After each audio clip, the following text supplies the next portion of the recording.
Tell me when we're ready. We're good. Okay. I'd like to convene the meeting, the Housing Committee, Thursday, March 11th, 11 a.m. I'd like to entertain any remarks by the chairs and ranking members.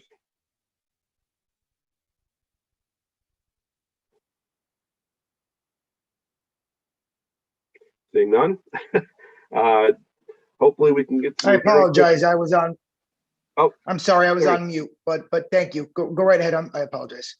Okay, no problem. Let's hopefully have a quick meeting because I know a lot of us are hemmed in by multiple JF meetings today. A little stressful. I'd like to move to item 3, bills for final action. I would like to entertain a motion for Senate Bill 48, JFS to the floor. I'll make a motion. JF number 1, Senate Bill 48. Is there a second? Second. Seconded by Representative Smith. Any discussion, Representative Paletta? Yes, Mr. Chairman, I'd just like to make move that we put item 1 and start a consent calendar starting with Senate Bill number 48. Seeing no objections, so ordered. Mr. Clerk, I would like to bring up Senate Bill, item number 2, Senate Bill 49, JFS to the floor. Is there a motion? Make Motion. a motion. So a motion. I'll second. Second by Ciccarella. Senator Ciccarella. Thank you. Any discussion on this issue, Representative Paletta? Make a motion to move item 2 to the consent calendar. Excuse me, I don't think there's any substitute language for that one. Oh, thank you, Shannon. Thank you very much. That is correct. I'd like to dismiss that motion, make a new motion. Senate Bill 49 JF to the floor. Is there a motion? I'll make that motion. Is there a second? Second. Second, Senator Ciccarella. Any discussion, Representative? Make a motion to move SB 49 JF to the floor. Put it on the consent calendar. Thank you. Seeing no objection, so ordered. Like to entertain a motion, item number 3, Senate Bill 86 JF to appropriations. Is there a motion? So moved. Second. Second, Representative Butler. Any discussion, Representative Paletta? Make a motion to move it to the consent calendar. Seeing no objection, so ordered. Item number 4, Senate Bill 87. I'd like to entertain a motion, JFS to the floor. Is there a motion? Motion to move to the floor? Second. Representative Butler, is there a second? Second. Second, Representative McGee. Is there any discussion? I recognize Representative Paletta. Thank you so much, Mr. Chairman, and good morning, everyone, and committee members.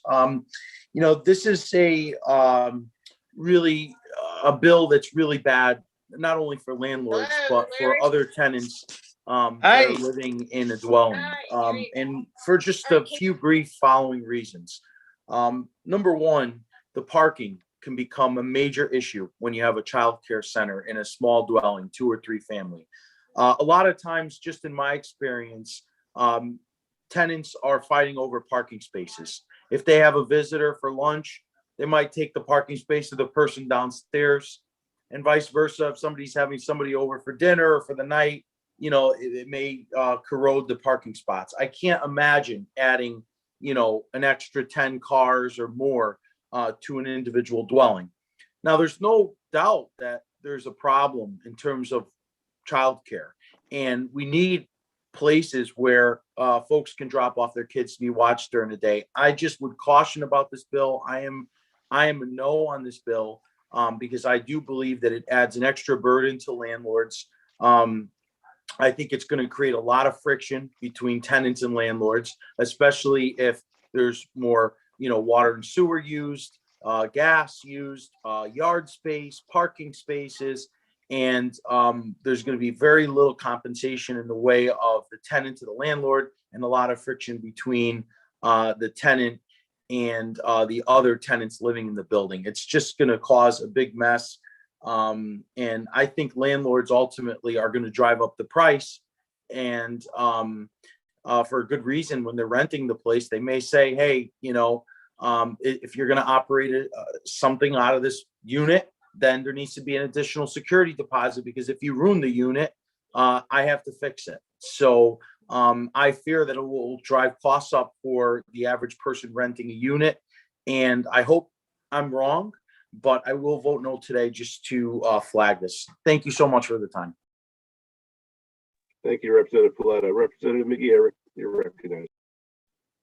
Thank you, sir. I appreciate the good representatives' feedback and concerns, but I will say that this committee has worked closely with advocates to address many of the concerns that were shared during our last session right before the pandemic hit.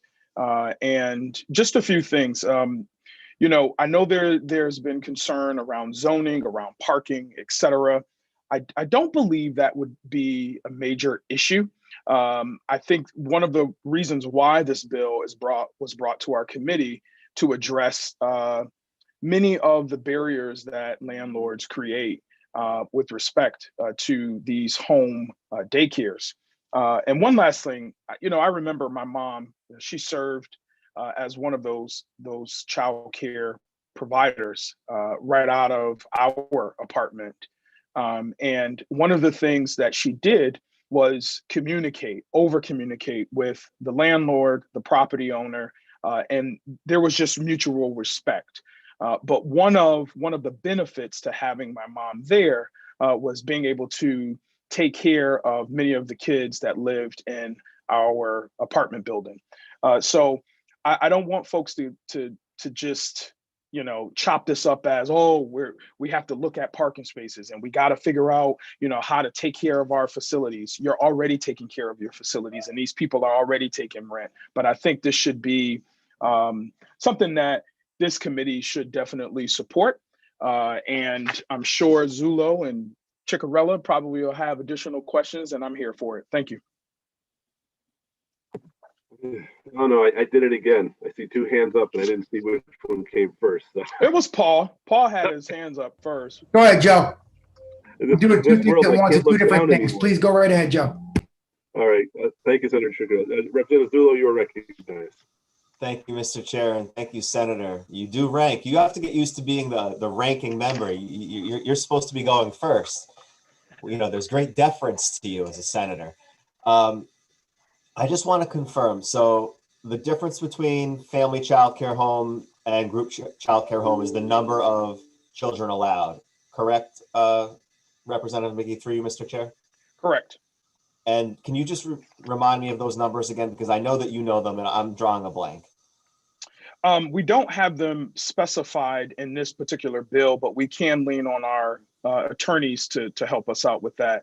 But I think it's important to pay close attention to what the bill does. So it extends to group child care homes located in residence, the existing limitations on a municipality's authority to impose operational conditions on family child care homes, explicitly authorizes licensed family and group home operators to add their landlord as an additional insured on their renters or home owners insurance policies that provide coverage for such childcare homes.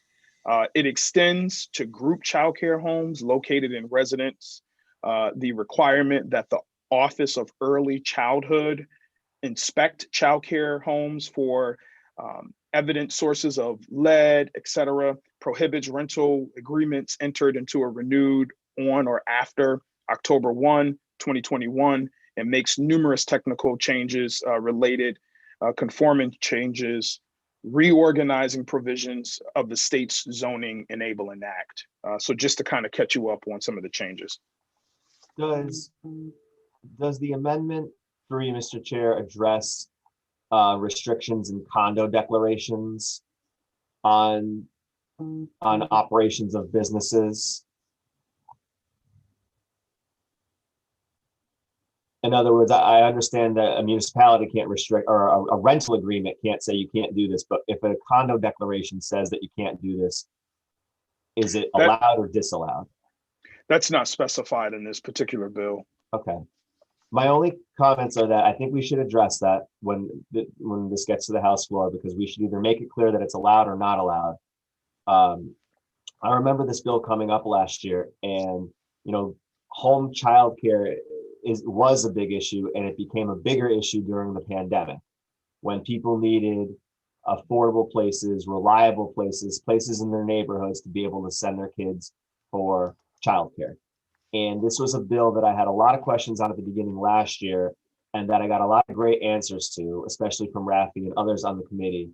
And I still have some concerns about this, but this is a bill that really needs to go forward. It's something that we need to take action, and I'm going to be supporting it today because it's so important that we get it right. But I'm hoping that you'll work with me on addressing that condo issue and some of the other minor issues that I still think are outstanding. I'd be more happy. Thank you. Thank you. Thank you, Representative Zulu. I have a lot of the same concerns, but similar boat as you. I recognize Senator Ciccarella. Thank you, Senator. And Drew, we just have a couple of quick questions. And first, a comment to Representative McGee. You made a comment about your mother providing this service to the neighborhood kids, which was a good, valid service. And there is a definite need for this now more than ever and always. It's very important that kids have good role models and oversight. And I think it's something that is, again, at face value, right. And we have to work towards creating a way to do this without putting any burden on the landlord. And a few concerns I have, and I do a lot of investigative work and a lot of litigation support. And, I see a lot of liability with kids being gathered in a smaller area. If it's not large enough, if there's no area for them to play outside, and kids are getting hurt. The liability could fall on the landlord if the insurance policy or the rental policy is not enough to cover any possible injury sustained while being at that residence. Is there anything in this that addresses how much insurance would need to be there and to make sure that it wouldn't fall back on the landlord? I know that when we are doing an investigation, even if a tenant's dog bites somebody, they could go after the landlord, and it could create legal problems where they'd have to get representation and or possibly have to pay out money so they don't lose their insurance. It is hard to get rental insurance, and when there's claims, it is a big problem. So through you, that I guess would be the question I have is the insurance liability aspect on the landlord. Senator, yep, thank you. Senator, I can't help but to enjoy your soothing music in the background. It's very calming. Thank you. So as I've read before, it explicitly, excuse me for looking down, I had to go old school and print. I couldn't toggle between because I want to pay attention to you guys as well. But it explicitly authorizes licensed family and group home operators to add their landlords as an additional insured on their renters or homeowners insurance policies to provide coverage for such care in homes. To answer your question directly, it doesn't explicitly spell that out, but again, we have our attorneys on, maybe they could help me out in that. Kristen, is there anything that I'm missing in this summary? I would defer to LCO on this. I think Brooke is a little more familiar with the bill than I am, but I don't see anything. Yeah, neither do I. Am I missing anything? Unless Brooke, unless you have a clear answer, do you want me to take this? You can take it. The senator's question is valid. I saw nothing in the language that lists an actual amount for insurance, and it is a valid question. If there's an injury or something that exceeds the tenant's insurance listing the landlord additionally covered, then yeah, it would probably fall back onto the landlord's insurance policy. So it definitely is a concern, and we definitely should look into amending the language before final passage to maybe put a ceiling or limit on how much insurance a tenant needs to carry monetarily. Thank you. I appreciate that. And again, the bills that we put forward are intended for good. And I truly believe that that's why we are here. But sometimes the unintended consequences or the things that we don't clarify prior to putting them into law really could have some detrimental effects to our constituents. And again, I really could get behind this. I'm not just talking just to talk. It is a concern. And I just, is there any way, and I am new to this, as Mr. Or Representative McGee will point out to me at times, so please advise me, can we fix the wording prior to moving it forward, or no? Is this something that you move forward and then fix it? And move forward and then fix. That would be much easier, yes. Got it. Okay. Okay. Answered my questions. I really appreciate it. Thank you. No problem. Okay, I see no other questions. So at this moment, Mr. Clerk, can you please call the roll?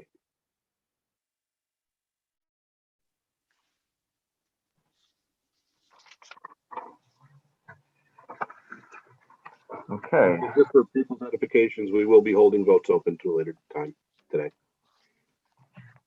for agenda item 4, Senate Bill 87, an act concerning certain protections for group and family child care homes, LCO 5004. Representative McGee, McGee in the affirmative. Senator Lopes, Senator Lopes votes yes. Representative Smith, Representative Smith votes yes. Senator Anwar, Representative Paletta, Representative Paletta votes no. Senator Ciccarella.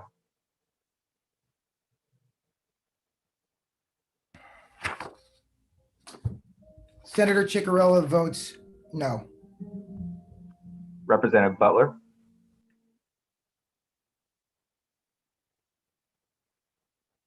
Representative Butler, Representative D'Amelio, Representative De La Cruz, Representative Gonzalez, Representative Johnson,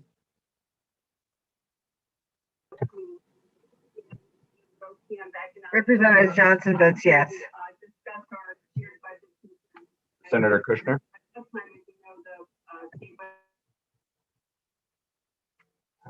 Representative Sanchez, Senator Winfield, Senator Winfield in the affirmative. and Representative Zullo. Rep Zullo votes yes. Thank you.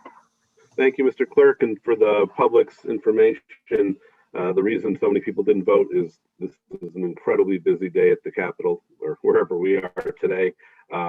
Most of us have 3 meetings going on at the same time, so people will be coming in and out nonstop. All right, at this point, under item 3,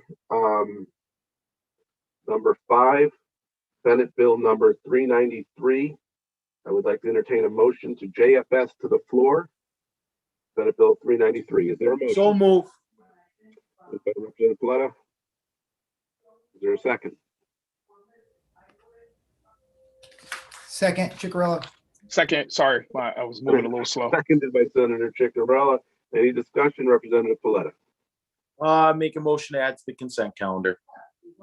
Seeing no objection, so ordered. Let's entertain a motion for item number 6, House Bill 5679, JF So to moved. the floor. Second, Moved by Representative McGee, second by Representative Paletta. Is there any discussion, Representative Paletta? I had a few reservations about this one because it was Representative Zullo, but we'll move it to the consent calendar. Seeing no objection, so ordered. Item number 7, House Bill 5681. I'd like to entertain a motion to JF to the floor. So move. Is there a lot of motion? Is there a second? May I remind the vice chair at this point, his job is to second most of these things.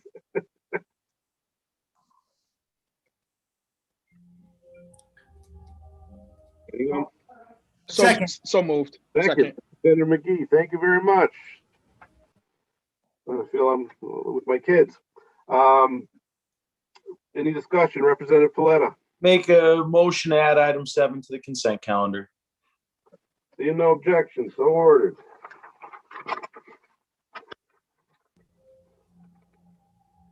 Agenda item number 8, House Bill 6239. I'd like to entertain a motion to JF to the floor. Is there a So motion? moved. Second, Second, Representative Paletta. Any discussion? make a motion to add item 8 to the consent calendar. Seeing no objection, so ordered. All right, moving on to agenda item number 9, House Bill 6408. I'd like to entertain a motion to JFS to the floor. Is there a motion? So moved. Second. Moved by Representative McGee, second Senator Anwar. Any discussion? Seeing none. Mr. Clerk, will you please call the roll?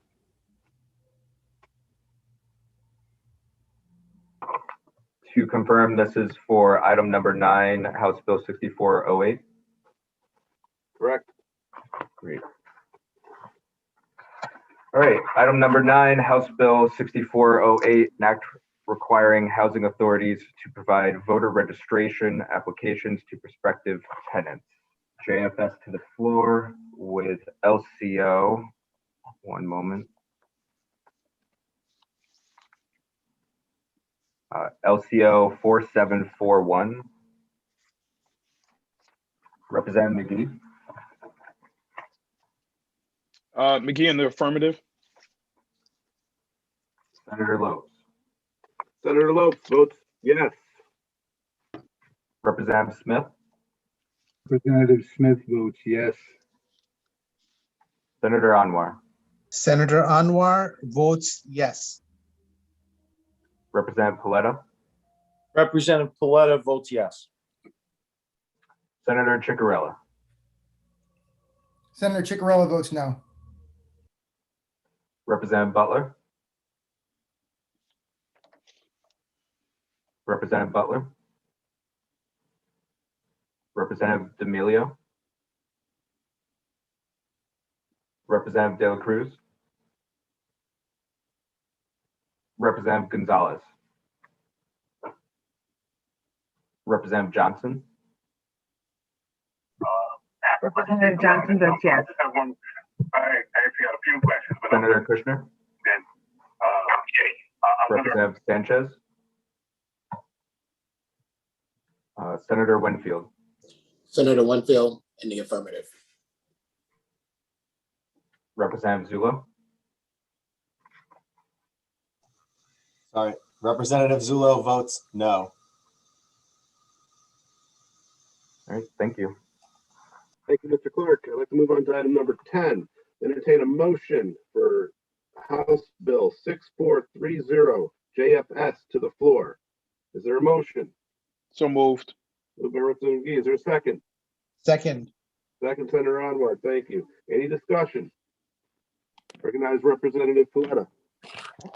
Thank you again, Senator Lopes, and my comments align with a lot of what we heard in the public hearing, in which was very concerning to me, especially losing local control of zoning. This bill ultimately lets a housing authority expand its area of operation, and I fear that some of our suburban areas will be adversely affected because they may lose their control of zoning, and they may lose the right to have a say in what goes in their town and what it looks like, and how many, how much utilities and public safety and so on and so forth they would need. I think it's hitting on that same idea that we've heard in other bills similar to this session. And the small towns, there's a reason why the small towns and even some cities are opposed, and I think, for a good reason. So it's kind of like a one-size-fits-all mandate, and it takes away local control and decision-making. So, the real problem here, obviously, is that our cities are struggling to find housing. We need to make housing more affordable, but going into a town and taking local control away from them is not the way to do it. And I feel that this bill would be a mistake. I know that there's others that probably want to speak on it. We have the 830G bill, which was a great bill. I voted for it my first session. And this is just trying, I don't see the need for this bill, and I fear what it means down the road for our small towns and for our local zoning boards, which, there's always a saying that says all politics is local. And that's because, the locals decide, what fits best in their town, what the landscape should look like, what their water and sewer can handle, what goes where. There's a reason why there are local zoning regulations that are passed every number of years. So, I'm very concerned about this. Obviously, I'll be voting no. And I'm hoping that we can really address the housing issue with a bipartisan bill before the end of session. Thank you. Thank you, Representative Paletta. Senator Ciccarelli, you're recognized. Thank you very much, Senator. This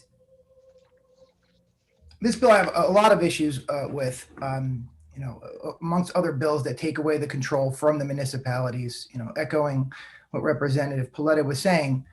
There's a lot of concerns with this. We understand, again, that there is a housing issue and it does need to be addressed. But by taking away the ability for the government, the local government, to make decisions of what they know is best, not even aesthetically, logistically, for safety, for many reasons, this is not going to be able to sit well with a lot of my constituents. And I've received numerous phone calls and letters from constituents specifically to this bill and other bills that are taking away the choice of local government. And I really believe that we have to protect the rights of the people of the towns that elect officials to make decisions. So I truly believe that this would impede on that. And for that reason, I'm going to be voting no on this. Thank you. Thank you, Senator Ciccarelli. Other comments? I understand there are some bills that do involve changes to local zoning. I don't think this bill really does, but we can discuss that further on. But seeing no comments, Mr. Clerk, will you please call the roll?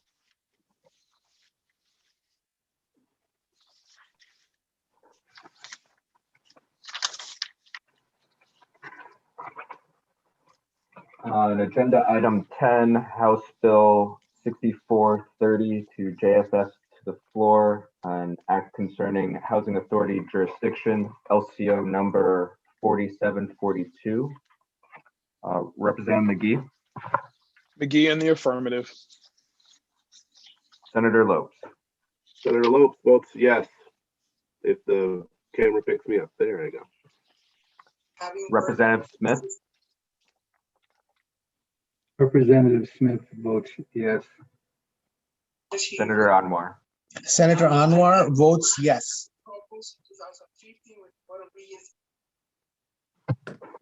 Representative Paletta. Representative Paletta votes no. Senator Ciccarelli. Senator Ciccarelli votes no. Representative Butler. Representative D'Amelio. Representative De La Cruz. Representative De La Cruz votes yes. Representative Gonzalez. Representative Johnson. Representative Johnson says yes. Senator Kushner. Representative Sanchez. Senator Winfield. Senator Winfield in the affirmative. Representative Zullo. Rep. Zullo votes no. Thank you. Thank you, Mr. Clerk. Moving on to, I believe, item 11, House Bill 6431, JFS to the floor. Is there a motion? So move. Representative McGee. Second. Second, Senator Anwar. Any discussion? I recognize Senator Ciccarelli. Thank you, Senator Lopes. As we've talked about this before in screening, again, I do understand the positive intentions, but there's so many things that are unknown. And again, a good plan, I just think we need to be clear on things and really understand the impact. Just like SB 87, I think it's a great concept, but there's a lot of unknown questions. And I do understand, and you answered the question that I had about where do you fix it? I was raised a pretty simple person. I was raised to say work smarter, not harder. And I don't understand why we're building something. We don't build it right the first time and have to fix it. I just don't understand that process. I just think that there should be more clarification on bills that are put forward. There's a good point to it. And then there's other things in there that there's no real understanding or clear direction on. And for that reason,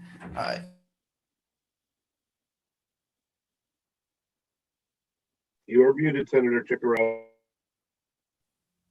how long have I been muted for? Couple seconds. Oh, okay. All right. I won't go back. It was just me making a point about the fact that the landlords are not going to have the ability to make decisions based upon facts that may protect their other residents. And for that reason, again, there's a liability factor here and a moral factor to really understand who's going to be in these units. I do understand there's some oversight from some public housing regulations, but how those kind of flow over to the small, multi-family owner with one property. I just see that there's a lot of unknown, and without being able to go back and look at somebody's criminal past for violent crimes or ones and relating to sexual assault or children, in my opinion, I just think it's irresponsible of us to do that. So with that being said, I'm going to have to vote no on that one. Thank you for entertaining my rant. Quite all right, Senator Chickarelli. Thank you for being brief. Senator Winfield, you are recognized. Thank you, Mr. Chair, and good morning to all. What I think is irresponsible is for the state to have policies that it doesn't take responsibility for. We have policies that preclude many people from being able to find housing. And we act as if that's just the way it's supposed to be. We have no responsibility for the outcome of those policies. We have pieces of law that have sat for a long time that we revisit. We never are finished with any of this stuff. For anyone to think that simply because we got to an arbitrary date, which is what all these dates that we have in front of us are, that we necessarily must be finished by that point, doesn't make a lot of sense to me, because even after we pass it, at some point we probably will revisit it. The question on the table is whether or not people will be able to find housing. And the concerns that are raised by many of the people who are concerned with this bill and some of the others are legitimate. And the bill deals with the issue of liability. But what this state has not dealt with is the issue of precluding people from being able to find housing because they have a criminal record, which, by the way, we as a legislature have come to understand, because we learned things, have come to understand doesn't mean what we thought it meant. And yet we still do the same things that we've always been doing, because it's, and this is not to put words in anyone's mouth and not to suggest anything in terms of intention, but largely because it's easier to keep doing what we've been doing than to talk about what we learned in the halls of the state capitol and the offices in the legislative office building. We have learned for many years now that criminal record doesn't tell you what you think it does, especially as you get further and further away from the offense. And as I suggested the other day in the hearing, there are many people who read these records and don't know how to read them. And so there's things on the record that they read into the record that don't, even if it meant what you thought it meant, have the meaning that you think it means. We have bills on the agenda about housing and protections for people to be able to get defense in the court of law. This, if we leave it as it is, it's just another reason why we have bills like that. Because in the last 2 decades, it's been harder and harder to get housing. From 2001 to 2015, the supply of affordable housing in this country has not kept up with the number of families that need to rent. And the monies that these families are making hasn't kept up with the price of housing. And you add on top of that, that already has a disproportionate impact on certain parts of our population. This has a disproportionate impact on certain parts of our population. And we talk about the moral factor. There's a moral question there, and this legislature has a responsibility to answer that question. So absolutely, even if this bill does not get finished, we have a responsibility today to vote it forward. Thank you. Thank you, Senator Winfield. I know you probably spent a lot of time on this, something very similar last night. Senator Ciccarella for the second time. Thank you for keeping count, Senator, and I appreciate your willingness to allow me to address and ask a couple of other questions based upon what I heard. And I do echo the concern with the housing and how challenging it is to get housing in any market, in any area. And it is a large problem. And again, I spoke about many of friends of mine and family members that were arrested, were incarcerated, came out and did go on to live successful lives and be contributing members to society. And I think everybody that comes out has the right to do that. They paid their debt to society. And the purpose of corrections is rehabilitation. And I understand that completely. And I think it is important that they do have a very fair and reasonable ability to get housing. It's definitely very, very important for somebody to be successful, to have a safe and secure place to live. So I do see that the value and the importance in that. And I do understand some people don't know how to read a criminal report or really understand that there could be other things that have happened and the charges could seem way worse than the actual crime was. And I do get that as well. And there should be a process to really break that down so the landlord could understand what the offense was. And there is agencies and companies out there that provide those type of services to landlords to break that down. Unfortunately, it comes at a cost, but there are ways to understand what the crime was, when it happened, and the particulars to the crime. And by passing this, you're going to take that ability away. And I understand that it needs to be fair and there is a serious need. But there needs to be a way to do it both ways. Protect the other people that are in the buildings and protect the landlords from, or give them the right to make decisions that are best for the landlords, for the tenants. So I see it on both sides, but we have to understand that there are other people that are going to be in these buildings. And if we take away the ability to see exactly what happened and how the details could be related to the people that live in these units, I just think, again, that's irresponsible. I do think something needs to be done and be able to provide housing for everybody. But I do think that the landlords need to be able to understand, and not only landlords, the other tenants that are in those areas, if the crimes are that egregious, especially towards children or the elderly. So that's my opinion, and thank you again for indulging.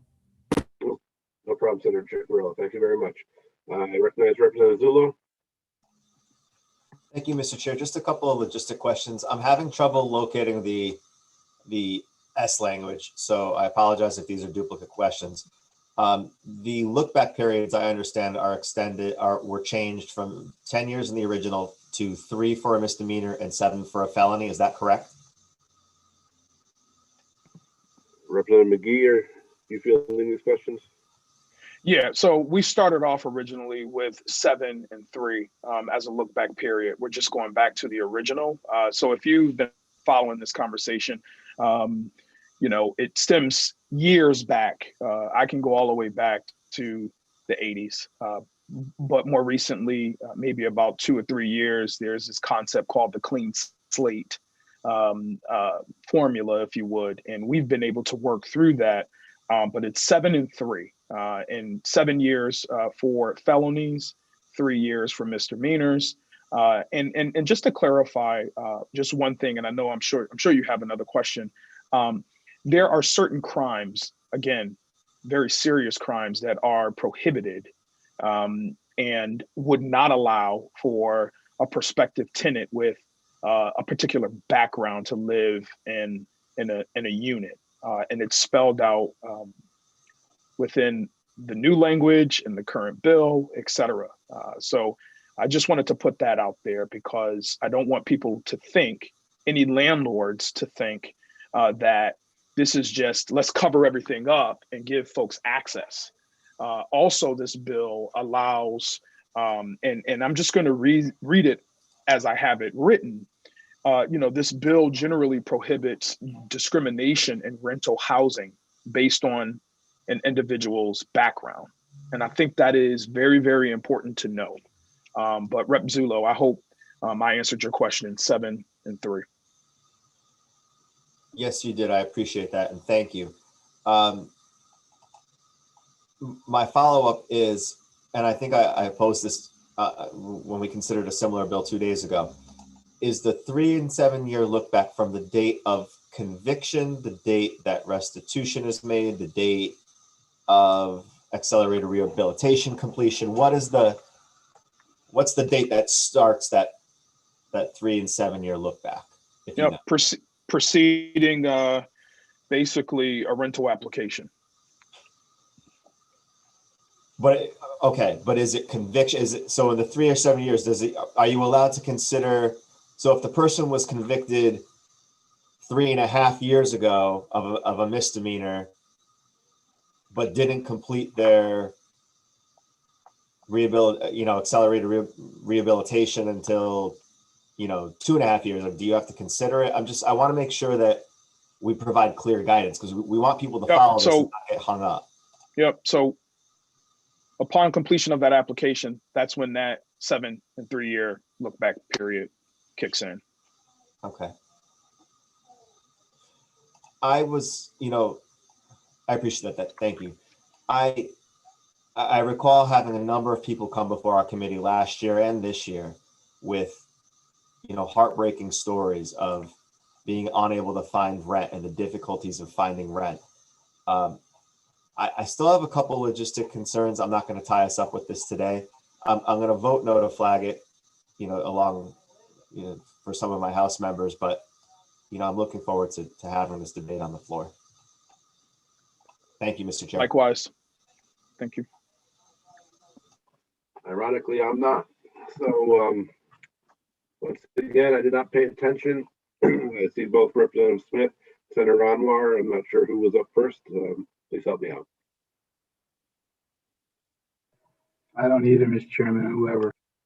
I think Representative Smith was before me, but I am about to speak in another meeting. If Representative Smith would allow me, I can just quickly Absolutely, Senator Anwar, but yield to you. Thank you. Thank you so much. Anwar, you are recognized. Thank you, Mr. Chair. And again, I just want to say that, look, if people are just arrested, that does not mean a conviction. And if we were to just spend a little bit of time going back and listening to the experiences that people have had, if somebody makes a mistake, it is not a life sentence. They are paying for their wrong action. But what has happened with the record system is that they're getting a life sentence.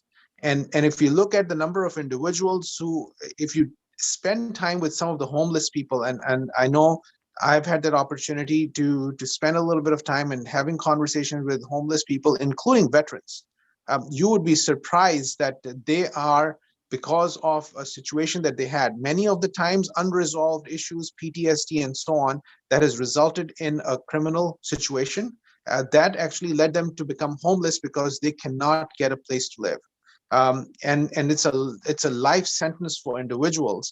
And there's so many stories. Many of the people came out in the stories. That's a tip of the iceberg. If somebody cannot find a place to stay and they cannot get a place where they can be safe, they have a couple of options. One of them is to commit a crime and go back to prison, or go to the emergency room in the hospital complaining of chest pain or other symptoms. And then they would actually at least get a meal, and they would actually get an emergency room and then have a warm bed to be in for at least a night. And we have a responsibility. It's easy to look the other way, but we cannot look the other way any longer. And I want to congratulate the vision and the leadership of our housing committee for putting this forth again to take care of the people and make sure that their wrong action, if there was one, is not a life sentence for them. Thank you so much, Mr. Chairs. Thank you, Senator Anwar. Representative Smith, you're recognized. Thank you, Mr. Chairman. I haven't spoken on any of these, but I've been struck and some of the joint favorable considerations we've met over in the past several days. I have to mention that I certainly empathize and certainly recognize some of the very legitimate objections that Senator Ciccariello and Representative Zullo and others have put forth here.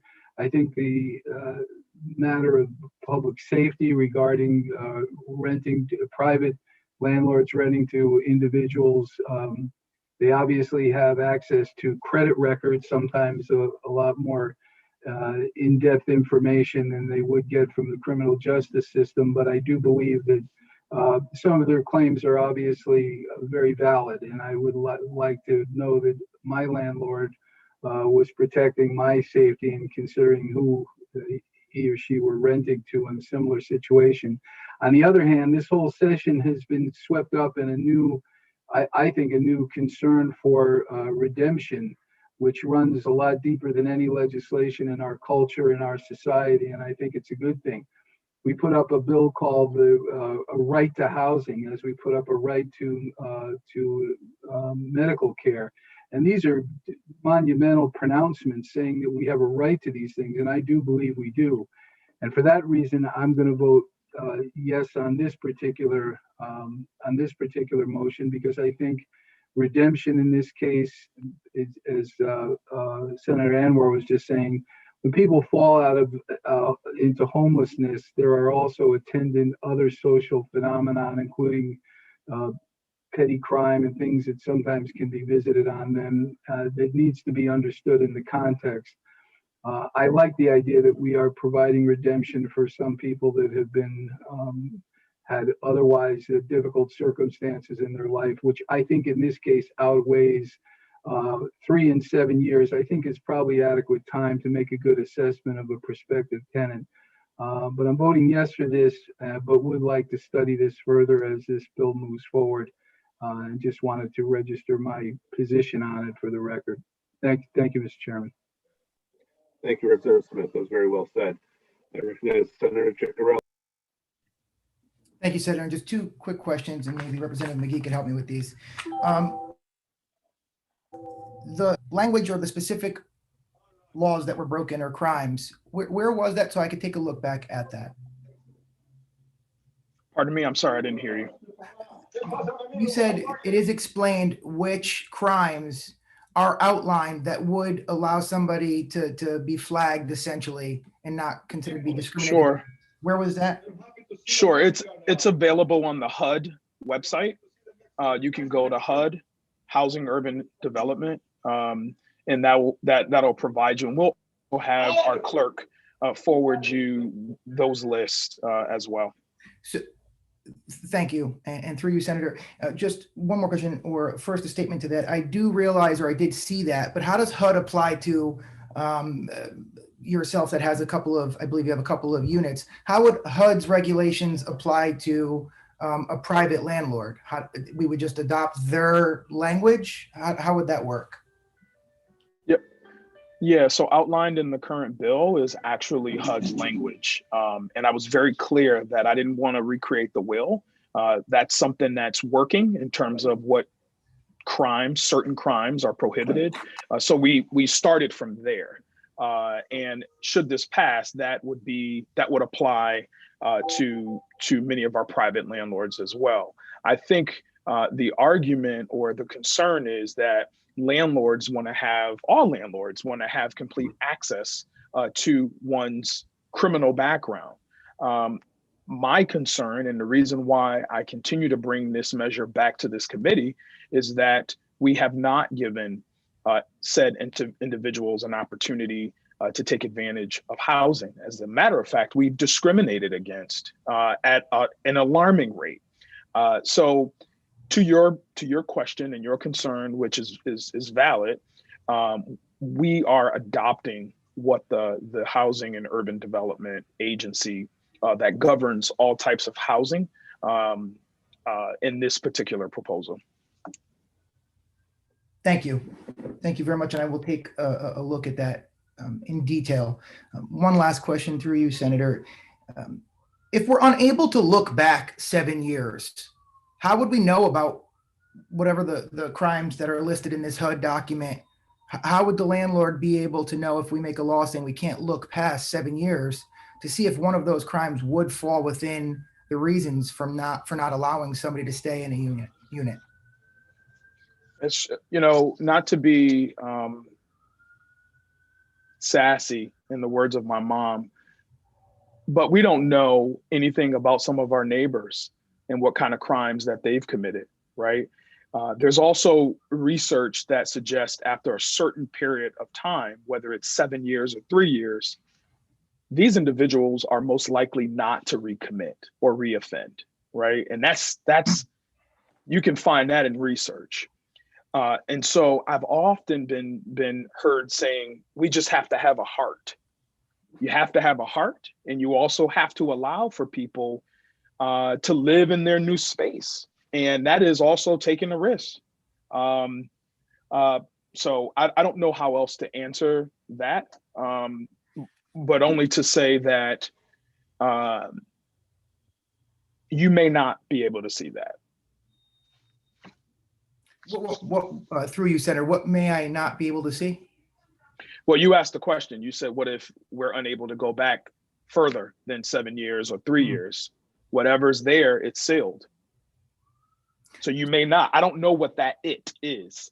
Again, we're both speaking hypothetically, so I don't know exactly what your examples are. Through you, Senator, maybe I'll just try to ask the question a little clearer.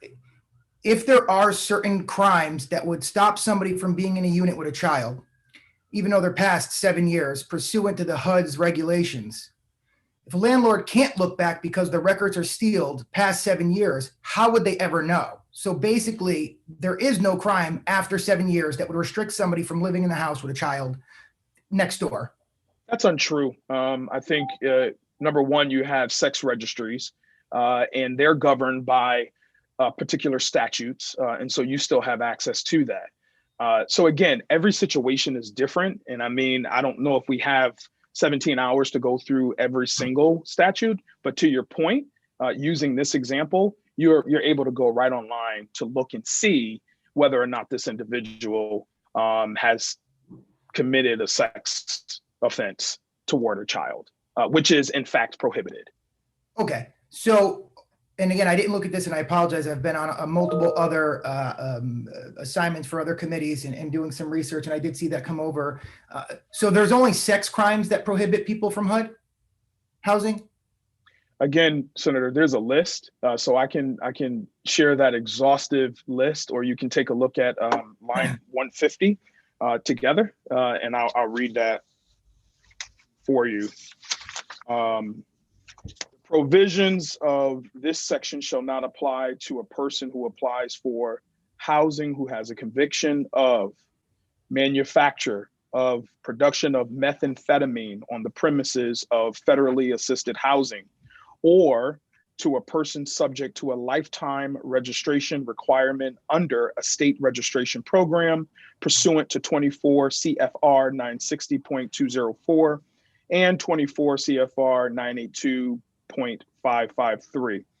It goes on to explain everything else in terms of other crimes, but just to answer your question specifically, those are the two, especially in this example, when you begin talking about lifetime registration, sex offenders. Got it. So, and I'm sure there was other ones, and I do appreciate it. And honestly, I'm also not trying to be sassy. And this is the purpose of why we take this position, is to really understand what we're doing. So please don't take this as anything else. No, than I it's wanna all learn good. So I could answer my constituents of why we're moving forward with things like this. So I want to be able to answer the questions. So Hold there's on, no- before you go to before you go to your next question, and then on line 187, you can also find 187 all the way on down, probably to 205 or maybe 206. Just take the entire section, 214. So 187 to line 214, it further expounds upon those particular crimes that are prohibited. Okay, great. So that does somewhat answer my question, to understand that there are additional crimes besides sex-related crimes that would put you on a lifetime registry. There's other ones like manufacturing meth, which could blow up a house, or other ones that would not be able to be seen after 7 years. That's my concern. That's the concern that I have in this. And right now, you do have the right to look and see what happened in your neighbor's history. You could understand, where you're moving, and before moving in, you could realize who's in the neighborhood, and you could conduct an FOI and see if there's a lot of fights or crime in the area, or medical calls, whatever the case may want to be. There's a right to the information. People get it, analyze it, and make decisions. And that's kind of what I'm trying to do here, is get the information to make decisions. But it's really the lack of clarity is the problem. And maybe I just read too slow and not have enough time to get it all in prior to having these. So I do apologize for asking all these questions, but they are serious concerns of my constituents and other residents of Connecticut. So for that, and again, I do understand that there is situations where people, again, have to take plea deals, have to take the rap for something they didn't do. And there is, unfortunately, consequences for that, and it's terrible, and we should try to fix that. But while doing so, I think we need to protect the other citizens or people that are in these buildings, and I don't think that this does that, and that's my opinion. But thank you again. I appreciate it. Thank you for the questions. Thank you, Senator Ciccarella. Seeing no other questions or hands raised, Mr. Clerk, will you please call the roll?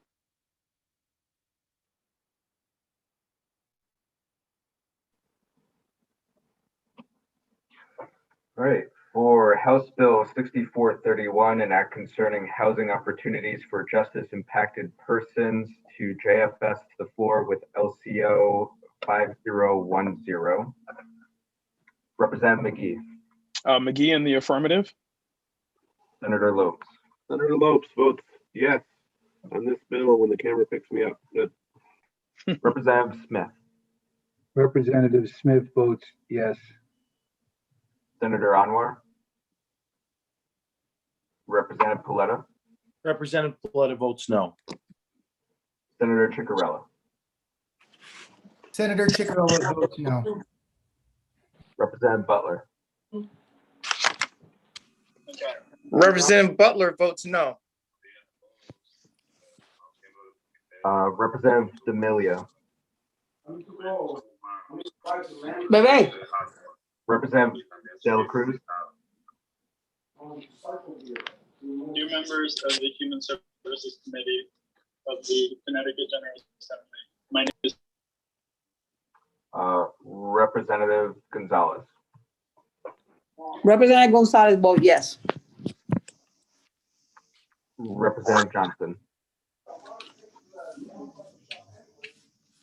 Senator Kushner. Representative Sanchez. Representative Johnson is here. I'm Nope. sorry. Go ahead, Representative. I'm sorry. Representative Johnson votes yes. Thank you. Senator Kushner. Representative Sanchez. Representative Sanchez votes yes. Senator Winfield. Senator Winfield in the affirmative. Representative Zullo. Rep. Zullo votes no. Thank you, Mr. Clerk. We can move on to agenda item 12. House Bill 6528. JF to the floor. I'd like to entertain a motion to JF to the floor. So moved. Moved by Second. Representative McGee. Is there a second by Senator Winfield? Any discussion? Representative Paletta. Good afternoon now, Senator Lopes, and thank you for this opportunity to comment on this bill and act concerning the sealing of eviction records. I have to say again, as a landlord and someone who finds it increasingly difficult to do business here in the state of Connecticut, this is just another, really, it's another slap in the face. Sometimes, and very rarely, you get a tenant that bounces from place to place. During the pandemic, with the moratorium on evictions, it's happened more often. If you talk to landlords, and I had one in particular in the city of Waterbury, local landlord now, I think there's got to be a distinction here, local, not some big guy that's living in Texas that's renting, 500 units in Hartford. But I'm talking about a local landlord who supports his community, pays his bills on time, pays his mortgage, pays the garbage, pays the water bill, maintains the property, and then has someone that's trying to rig the system by renting a place. And then when they figure that their certain number of months are up and they can't get evicted, they go somewhere else. That's very unfortunate. And it's happened all too often during the pandemic, leading a lot of landlords to call the local legislators, including myself, and ask, how are we going to pay our bills? How are we going to keep our buildings afloat? Our multifamilies, 2, 3, 4 family homes afloat if our tenants are not paying and they're literally leaving and we can't do anything. Okay. So then we get to this bill, which, I think, every one of us here has to sympathize with someone who fell on hard times. I had an individual who lived on my college dormitory that same floor as me one year, and told me about how at one point in high school, his parents were literally homeless, and so was he. And he was just staying from house to house, trying to find a place to live because they lost everything. And that's where the side of me says, okay, there are instances in which you really do fall on tough times, and maybe that should not be used against you. But there's more to this bill. Part of this bill makes it increasingly difficult for a landlord to find a prospective tenant that will be able to afford and maintain the rent. It's not because, a landlord doesn't want to rent to someone who's been evicted. That's usually not the case, because I know many people that rent that have been evicted before. The question becomes if it's a repeat eviction and it's, something that's more of a pattern and could end up becoming a problem for the landlord in the future. They want to detect that pattern. That's number one. Number two, it could also be an issue of, well, if the person just can't afford the unit, they should not be in it. We have single family homes, and sometimes we get folks, just, one person with a dog that wants to rent an entire home. And we tell them, straight up, look, this is probably too big for you. For one person, it's a lot. You're probably better off with a 1-bedroom or a 2-bedroom apartment. So those are the types of things that, from my perspective and from listening to some of the testimony, that I think are wrong and problematic with HB 6528. And I would urge the folks on this committee to vote against it. But if it does ultimately make it out of this committee, I hope we can make it better, so that way it doesn't end up increasing costs for the tenant, and then causing even more evictions in the future. Because if you can't tell if someone's been evicted, or they've been hopping around, as I mentioned before, you're going to see a large flood of evictions, and that's going to make it problematic for both sides. And again, I'll just end with this. It's always been the prerogative of a landlord, a local landlord. Again, I want to make this very clear. I'm not talking about the guy that owns 2,000 units that lives across the country. I'm talking about the local guy that supports his community and lives here and maybe has invested in a few properties, like myself or Representative McGee or Senator Lopes. That's, I believe, who this will adversely affect, because We just want to get the rent paid so we can pay our bills and make a little profit. We don't want to throw people out or deny anyone housing. That's never my objective. If any person can, and again, I'm the son of an immigrant who rented when he got here immediately from Italy in the 60s with a lot of discrimination to find a rent. The only thing the landlord's looking for is that the tenant is able to pay the rent so they can pay their bills. So I think this bill needs a little bit of work, so I'll be voting no on it. Thank you. Thank you, Representative Paletta. Representative McGee, you're recognized. Thank you, sir. And thank you, Representative Paletta. This bill, just to clarify, this bill generally seals certain records of both new and prior summary process, i.e. Eviction cases and appeals, including online dockets, access with some expectations or exceptions, excuse me. Under this bill, any party may request access to a sealed record by filing an ex parte motion with the Superior Court and showing good cause, specified individuals, the party's attorney, judicial branch employees, etc., and are also permitted access to sealed records under certain circumstances. Automatically unsealed records, because this idea that everything is sealed, you don't know anything, you're not going to get your money, is just not the truth. Under the bill, summary process cases records, including access to online docket, are unsealed 5 days after the court enters a judgment of possession for the landlord on the grounds of: number one, non-payment or rent; number two, breach of the lease; number three, nuisance or serious nuisance. And so I just thought, we need to get into the details of what these bills are seeking to do, the intent of them, and to frame this. And I'm not saying, Paletta, that this is what you're doing, but I just want to say for the record, these bills, these are not anti-landlord, anti-property owner bills.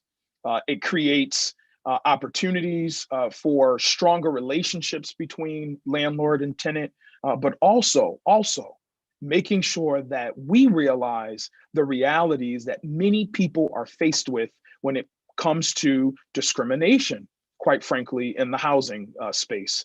And we've heard the stories. We sat through a very long public hearing and we heard what's being done.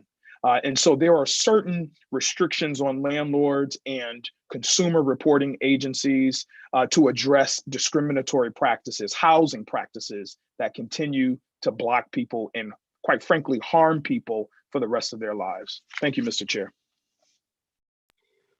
Thank you, Representative McGee. Representative Zullo, you are recognized. Thank you, Mr. Chair. And thank you, Representative McGee, for some of that clarification. One of the problems that I have with this bill, and that I've seen in my own practice, is that there are serial eviction cases, serial people who continue to game the system to take advantage of landlords, and they will shop landlords and shop properties in between eviction cases. And what this bill does is, yes, it gives good people who are hard on their luck and fall on tough times the ability to get a rental, but it enables serial tenants who engage in game landlords to continue to exploit the system. And I have a big problem with that. I also have a problem with the fact that during that period, you cannot consider that it's a discriminatory practice to consider that unsealed eviction case. The bottom line is that banks decline people because of poor history on mortgages and loans. Credit cards decline people because of late payments and no payments. Car dealers decline people for car loans because they've defaulted. We're heading towards a state of affairs where it's going to be discriminatory to decline somebody because they have poor credit. If you have poor credit, you have poor credit. Some people make bad decisions. Some people need to be held accountable for that. And I think what we're doing with this bill is we're going too far and removing accountability. We're tying landlords' hands already. You know, I got a call the other day from a landlord who wants to sell his property. He can't sell the property because the tenant won't let him in. We should amend this bill to establish a civil penalty for tenants who unreasonably interfere with landlords' ability to sell their properties. In any other case, that would be tortious interference with a contract. You have landlords potentially losing tens of thousands of dollars because their tenants won't let them sell properties. I appreciate where you're going with this, but if we could just try to keep our comments to the bill and not potential larger items, we can debate those at another day. I apologize for this. I apologize for jumping on my. I understand your passion, but just let's try to stick to the bill we're on. I'll get back to the bill. My point is that I believe that we need that this bill infringes a little bit too much on holding people accountable, and I have concerns about it. I understand its good intention and that it's targeted to help people who are down on their luck, but I have some grave concerns about it, and for that reason, I won't be supporting it today. I definitely appreciate that. There are, these bills bring up a lot of thought, a lot of processes. Seeing no other hands raised, Mr. Clerk, will you please call the roll?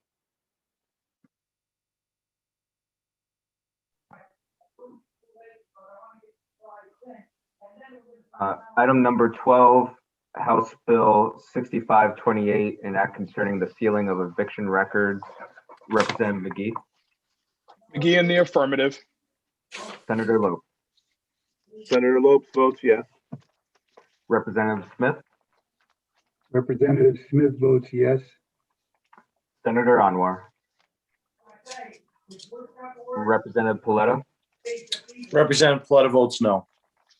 Senator Ciccarella. Senator Ciccarella votes no. Representative Butler. Representative Butler. Representative D'Amelio. Representative Dela Cruz. Representative Gonzalez. Representative Gonzalez votes yes. Representative Johnson.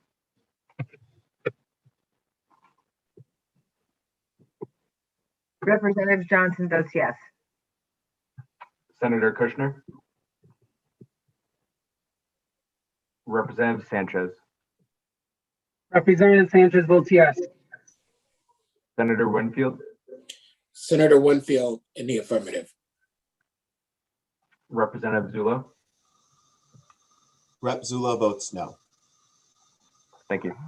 Senator Anwar votes yes. Sorry for being a little late. Thank you, Senator. Thank you, Mr. Clerk. We'll proceed to item 13, House Bill 6529. This will be a JFS to the floor. I'll entertain a motion for JFS to the floor. So moved. Moved by Senator Winfield, second by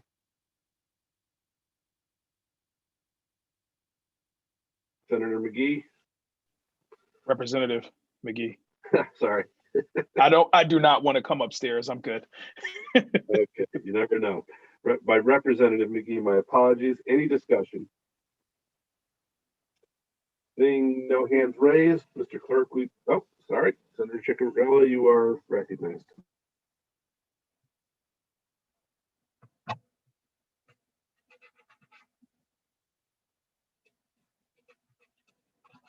Senator Ciccarella, you're muted.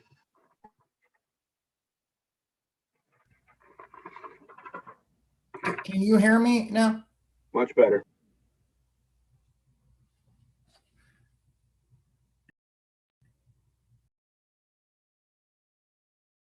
Nope, you're muted again.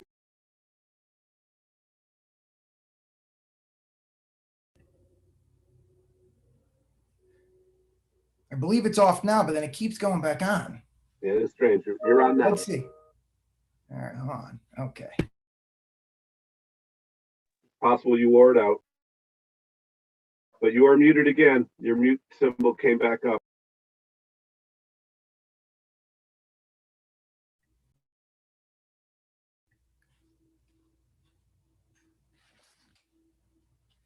Looks good now.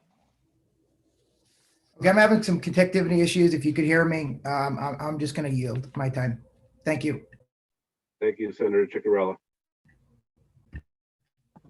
Seeing no other hands raised, Mr. Clerk, will you please call the roll?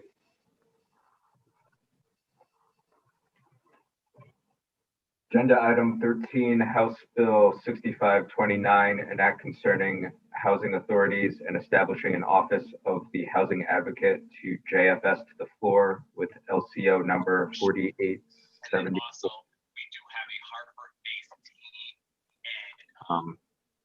Start with Representative McGee. McGee in the affirmative. Senator Lopes votes yes. Representative Smith. Representative Smith votes yes. Senator Anwar. Senator Anwar. Representative Paletta.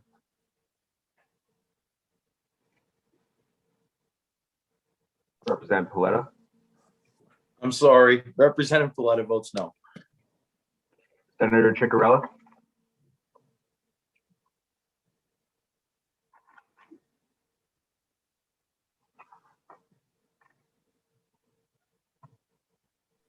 I will say, if Senator Ciccarella maintains connectivity issues, just make sure, Senator, if you can hear us, just remember to call in afterwards and record your votes over the phone. If that's permissible. But you might want to log off and log back on. Mr. Clerk, please proceed. Representative Butler. Representative D'Amelio. Representative De La Cruz. Representative Gonzalez. Representative Gonzalez vote yes. Representative Johnson. Representative Johnson votes yes. Senator Kushner. Representative Sanchez. Representative Sanchez votes yes. Senator Winfield. Senator Winfield in the affirmative. Representative Zullo. Rep Zullo votes no.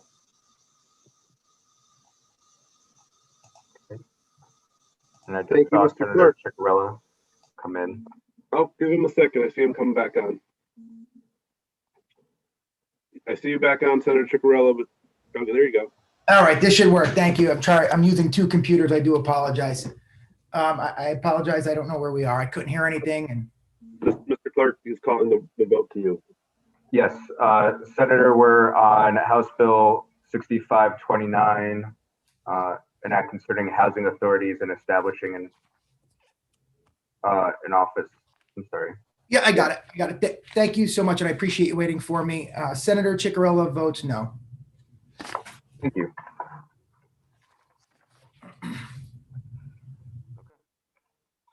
All righty. Moving on to item number 14, House Bill 6531. This will be a JFS to the floor. I'll entertain a motion for a JFS. So moved. Second. Second by Senator Winfield. Any discussion? Seeing none, Mr. Representative Paletta, you are recognized. Thank you so much, Senator Lopes. And I believe not item 14, one of the last items on the agenda today.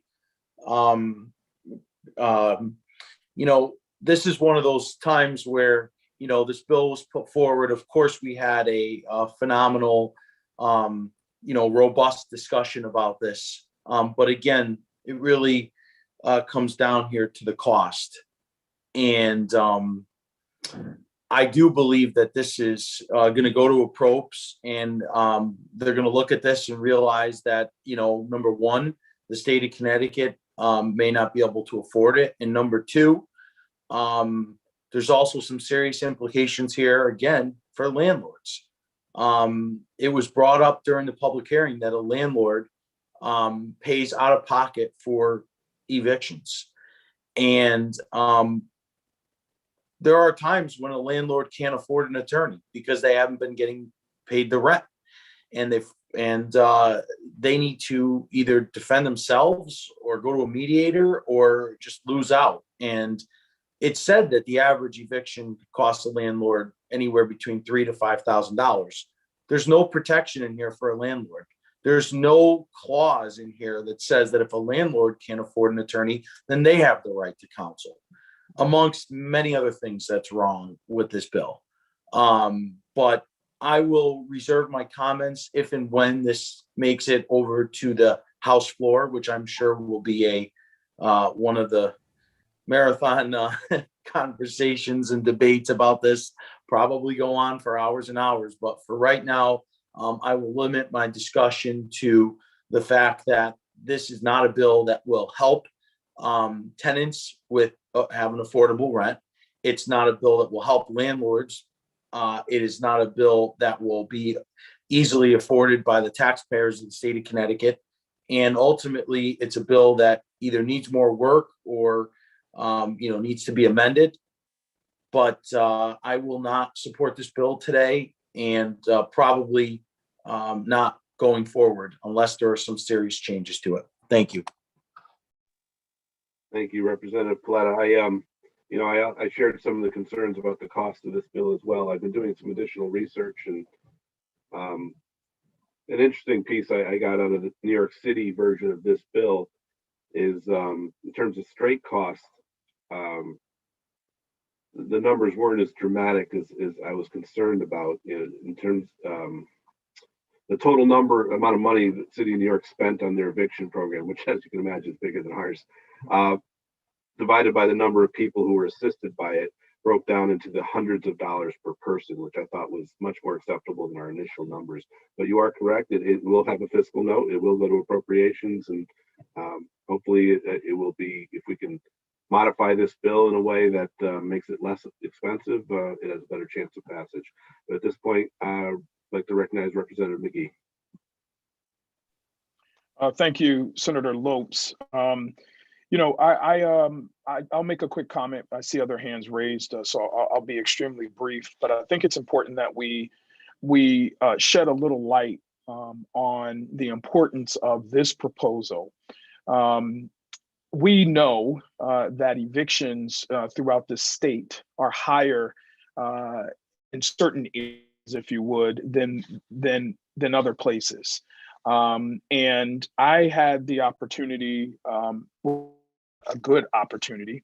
It was very unfortunate to witness a couple folks in my district and a couple folks from another district experience eviction. And I think there's some lagging on my end. I don't know if my computer is going in and out. So listen, the point that I'm making is the Right to Counsel program is to provide income-eligible individuals with legal representation at no cost. Okay. I also want folks to understand, should this proposal pass, this would be a pilot program. There's no way that we could cover the entire state. To Representative Paletta's point, it's rather costly, but I believe we spend money on a lot of programs, okay? These are the types of programs that we ought to invest in to help protect some of our most vulnerable people.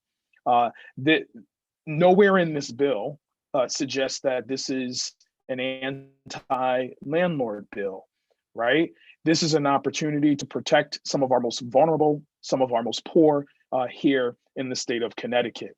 I could probably rattle on the reason why I'm supporting this and the reason why I'll continue to support this, but I just think it's vitally important as members of the Housing Committee, we take the first step of saying, you know what?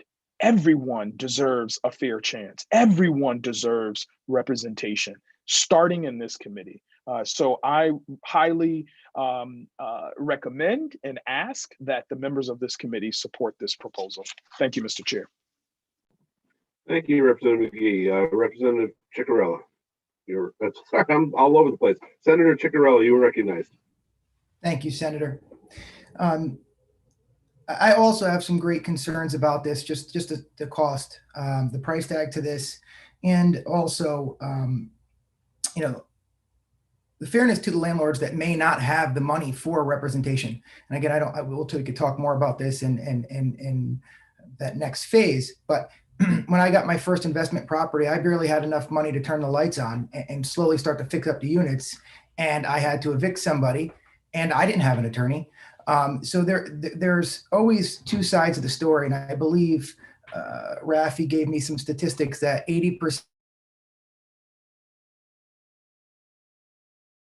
of the tenant don't have representation, where 20% of the landlords don't have representation. So I understand that the tenants may have a larger need, but there are landlords that do have that need. They can't pay the mortgage because they're not getting the rent. How are they going to afford an attorney? You have to see two sides of that scenario. And when we come to a cost tag perspective, it's going to make the housing market a lot more expensive. Also, the data talking about how much it may be to provide this type of assistance for these tenants, I don't think that the numbers are correct or the data is correct. Number one, we're going to be having way more evictions than normal. We're going to be flooded with evictions due to this virus. Also, if we are handcuffing the landlords and small business owners to not have the ability to make educated decisions about who's going to be renting their property, and as Representative Zullo stated, the serial, repeat offenders of using the system to get into a unit, not pay, and have to wait until they get the marshal and go through this long, drawn-out process to get out. That will also now flood this program, and the numbers are going to be a lot more than we may expect. And it's only going to drive the cost of housing up and then really hurt the middle class tremendously. And again, I'll try to be brief, but I really want to make this point. Right now, everybody has right to counsel for criminal cases. And there is a need for that. And I do a lot of the criminal defense work. But there also is a situation where the individual will get the representation, may have a situation where the lawyer didn't do their job, and they could habeas them, where they would get another shot at court, which also will be court-appointed attorney and paid for by the state of Connecticut. There should be limits on how many of those habeases they could put in, but sometimes they could be a lot. So I guess my question would be, would this limit a serial offender from representation? There's a lot of things that I see wrong with this.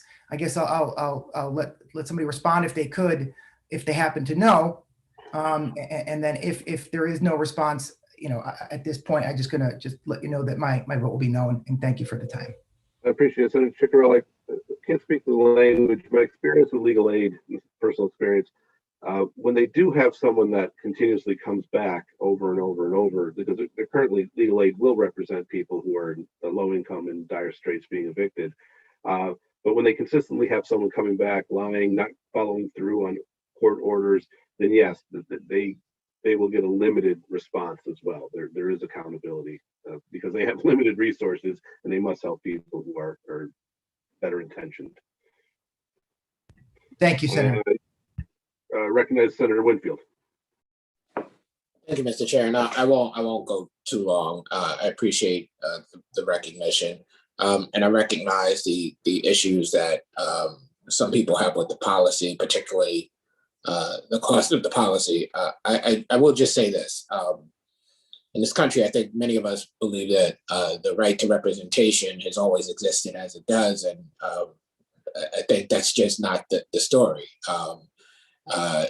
And many of us think it's just existed as a constitutional right. And if you go back to a case in 1853, which is at the genesis of the right of representation, the Baird case, what you find is that the principle was grounded in not the constitutional principle, but in the principle of a civilized society, wherein we do not believe that people who are too poor to deploy the protections that they should have in our courts should be barred simply because of the fact that they cannot afford it.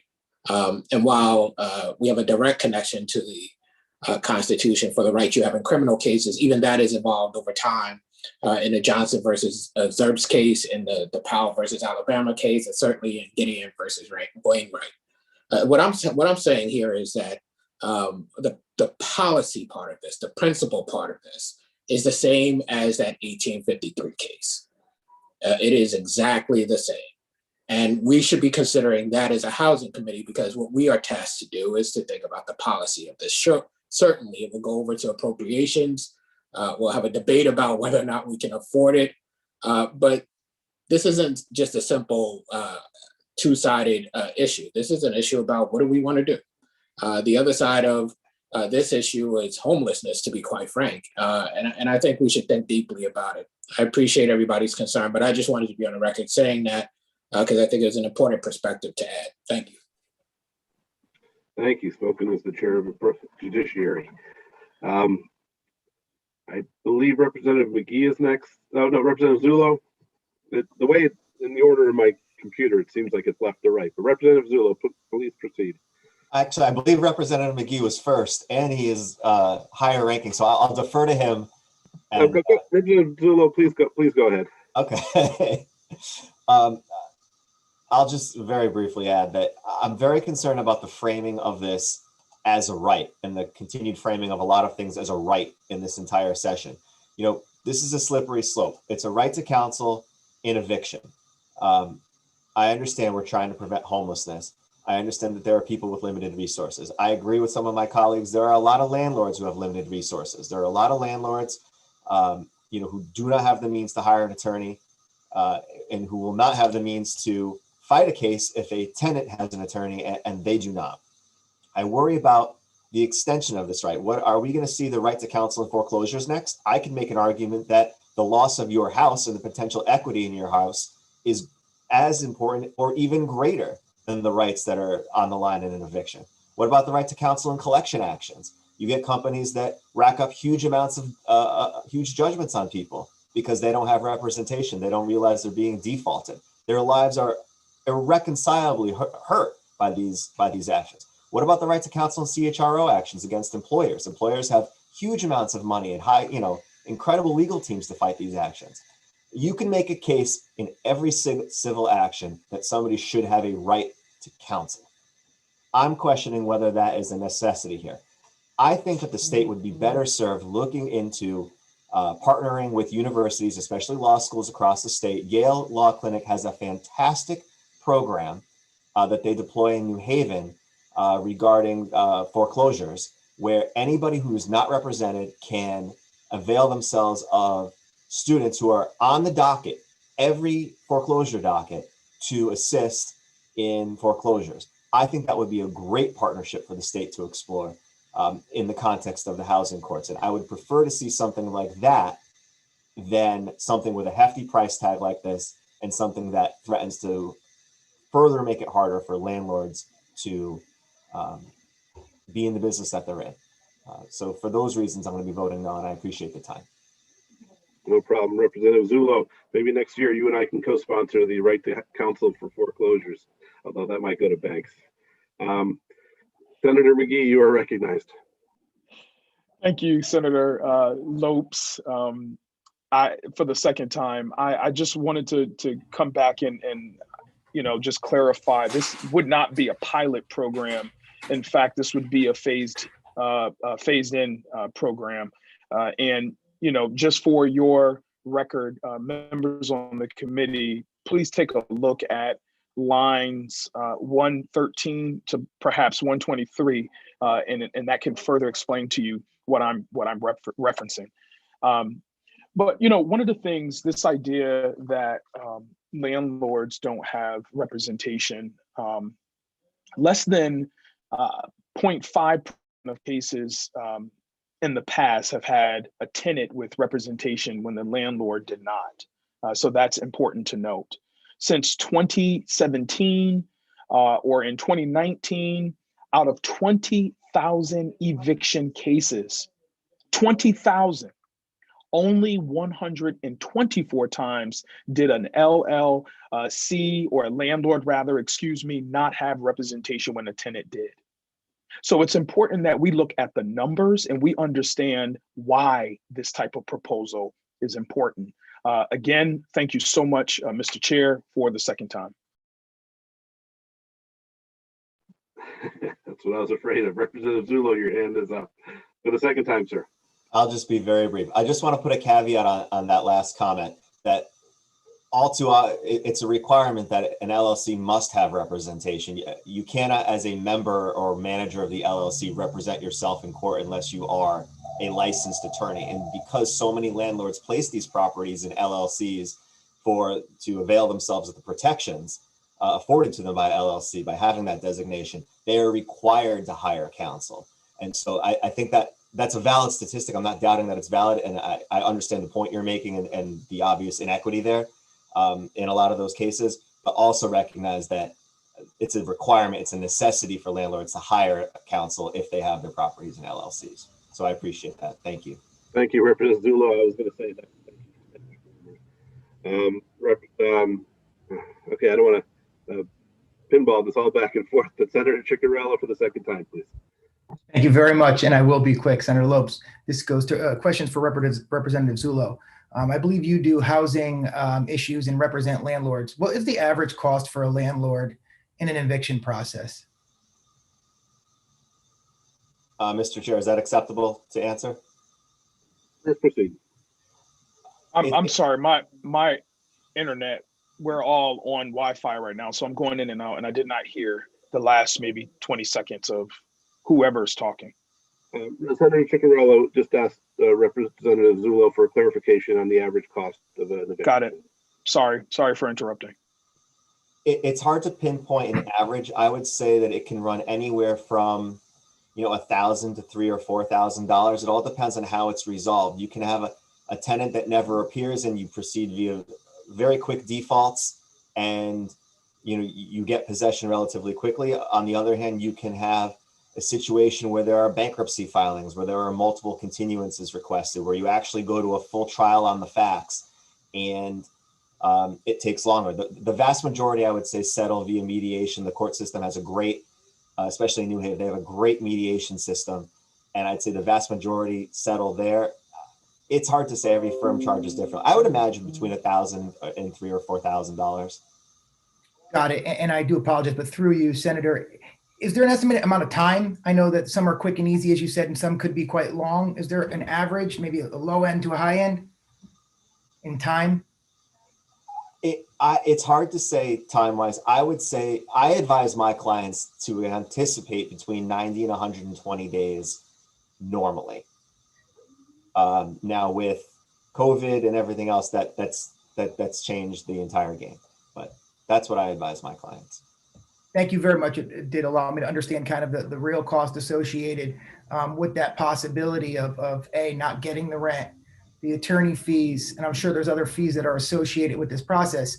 Again, somebody operating on a small percentage margin, this could be devastating for a small mom and pop shop. It's just a real concern.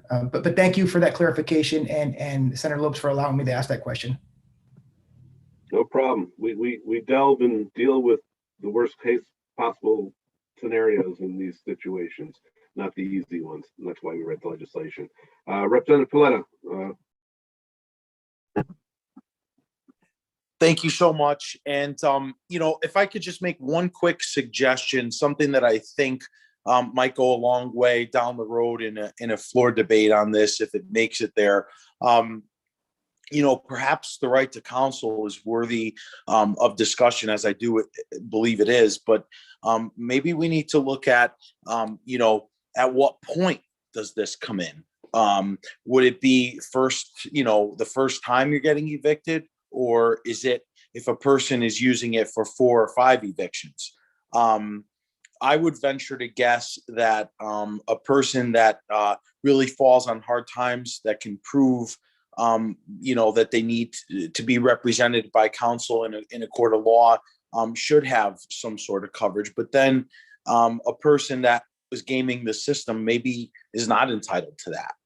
And that's, I think, a conversation just to keep in the back of our minds for the future, where, there could be instances where this is warranted and instances where it's not. Thank you. Thank you, Representative Paletta. I truly believe that Representative McGee may entertain any suggestions you have that would shorten the floor debate and make this pass along a little easier and may possibly even bipartisan fashion. So if you have suggestions, please send them over. I would love to look them over. I see. Boy, I almost wish the connectivity would get worse. Senator Ciccarella, you are up, sir, for the third time.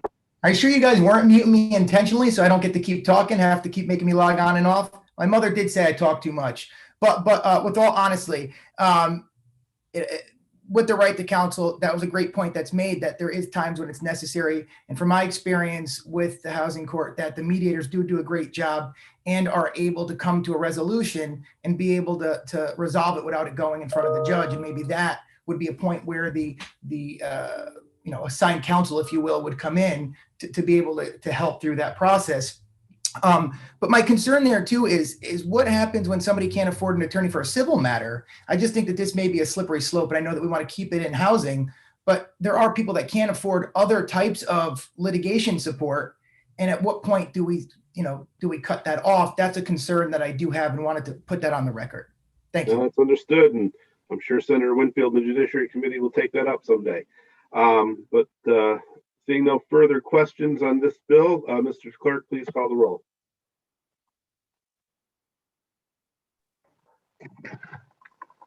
On agenda item 14, House Bill 6531, an act concerning the right to counsel in eviction proceedings to JFS to the floor with LCO 5010. Representative McGee. McGee in the affirmative. Senator Lopes. Senator Lopes votes yes. Representative Smith. Representative Smith votes yes. Information concerning mental and emotional Senator health Anwar. for school districts. Anwar votes yes. Representative Paletta. Rep. Paletta votes no. Senator Ciccarella. Senator Ciccarella votes no. Representative Butler. Representative D'Amelio. Representative De La Cruz. Representative Gonzalez. Representative Gonzalez vote yes. Representative Johnson.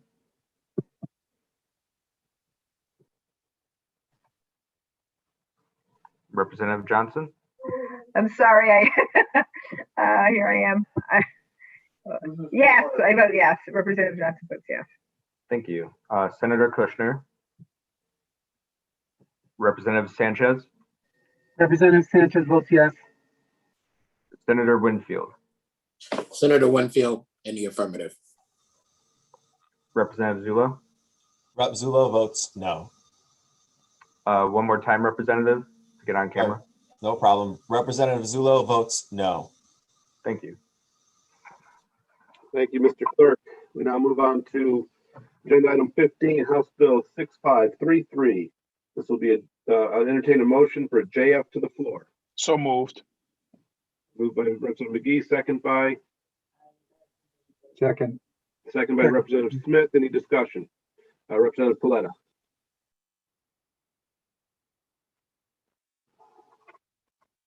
Or Senator Ciccarella, I believe this may be an item for consent. Yes. Okay, Senator Ciccarella asked that this be put on the consent calendar. Seeing no objection, so ordered.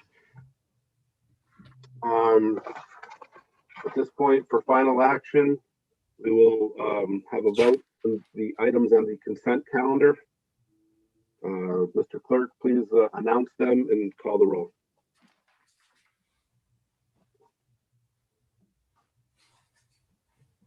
Okay, items on the consent calendar for final action, Senate Bill 48, an act concerning additional housing protections for victims of family violence or sexual assault.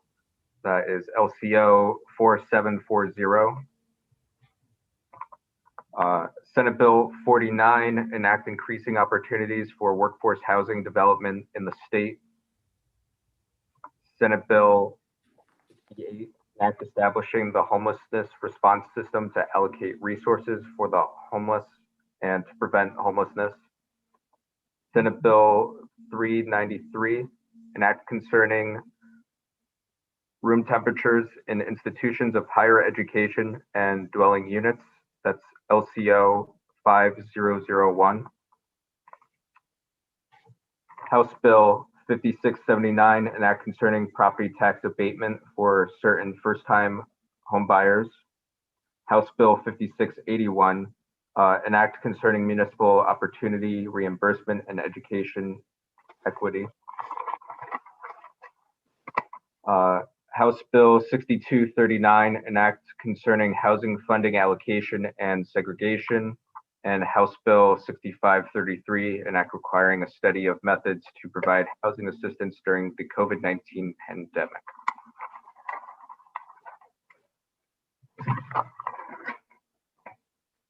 Representative McGee.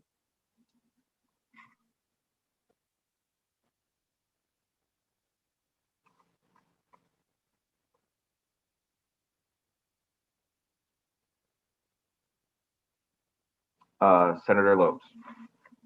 Sorry, did you? Representative McGee, the vote's to you. Thank you. It's a lag on my end. I'm sorry. McGee in the affirmative. Thank you. Senator Lopes. Senator Lopes votes yes. Representative Smith. Representative Smith votes yes. Senator Anwar. Senator Anwar votes yes. Representative Paletta. Representative Paletta votes yes. Senator Ciccarella. Senator Ciccarella votes yes. Representative Butler. Representative D'Amelio. Representative Dela Cruz. Representative Gonzalez. Representative Gonzalez, vote yes. Representative Johnson. Representative Johnson votes yes. Senator Kushner. Representative Sanchez. Representative Sanchez votes yes. Senator Winfield. Senator Winfield in the affirmative. Representative Zula. Rep. Zullo votes yes. Thank you.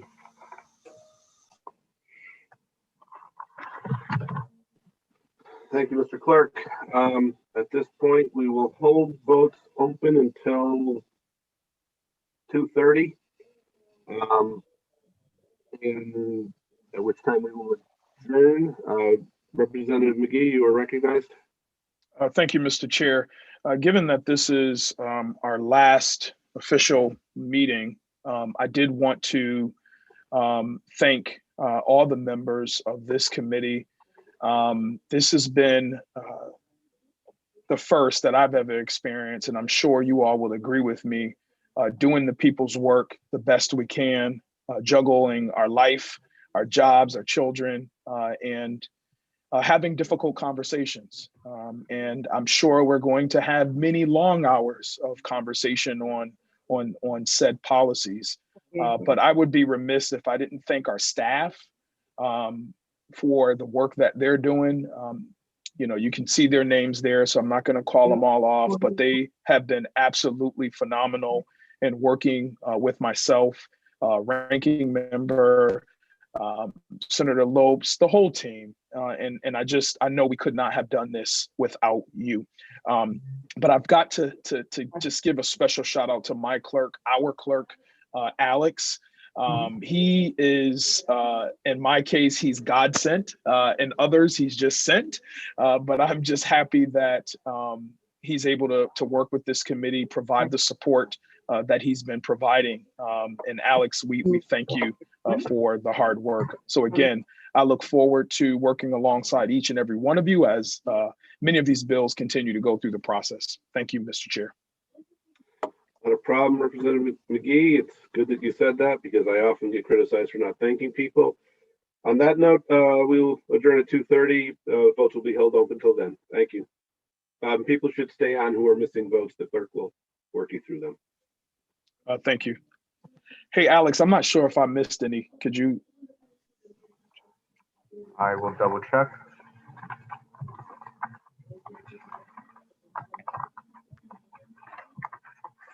You are good on all your votes, Representative. Sweet. Talk to you guys later. Thank you. Take care. Hey, Alex, did I miss any? I was having some issues myself.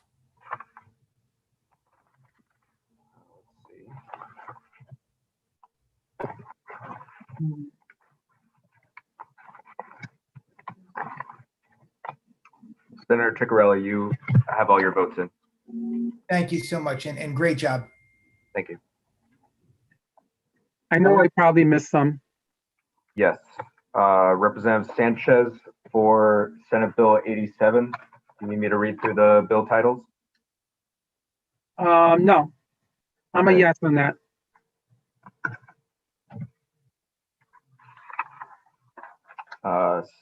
House Bill 6408. Yes. House Bill 6430. Yes.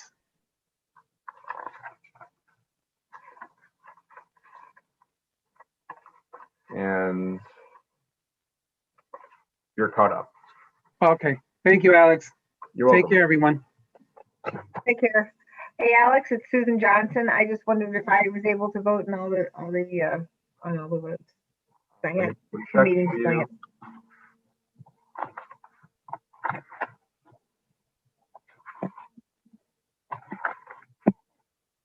Representative Johnson, you voted on everything. Okay, great. Thank you so much. Take care. See you later. Bye-bye. Senator Anwar Anwar here. Yeah, I think I may have missed one vote. Yes, for Senate Bill 87. Yeah, I am a yes. Any other votes? Let me check. House Bill 6431. It's a yes as well. House Bill 6529. Can you remind me which one that is? Sorry. Actually, I have the children. No, I have the children, sorry. 6529 is an act concerning housing authorities and establishing an office of the housing advocate. Yes.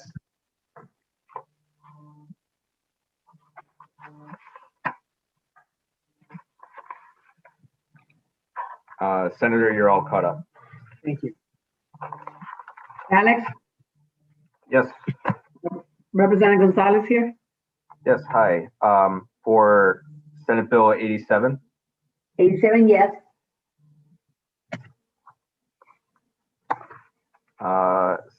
House Bill 6408. Yes.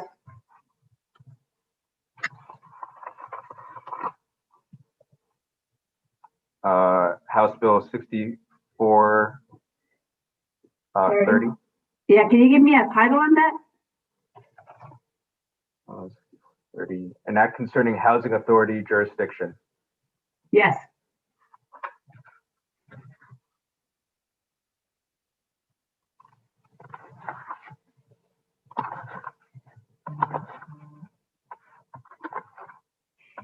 And it looks like you're all set. Thank you, Alex. You're welcome, Representative. Good day. You too.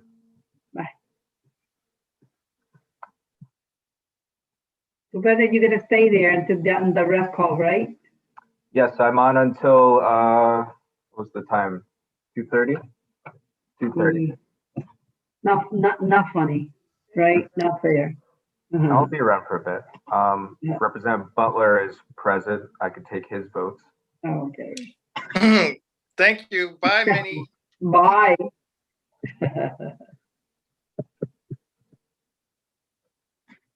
Representative, Hi. for Senate Bill 87, how do you vote? Representative Butler votes in the affirmative. Okay. Before we Bill- go on to another one, my audio was acting up and I voted no on a bill that I want to change my vote. I voted no on HB 6431.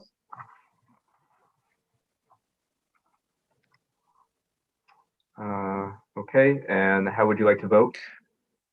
I would like to vote in the affirmative on that bill. Sure. Okay. Then going back to House Bill 6408, how do you vote? I vote, Representative Butler votes in affirmative. Thank you.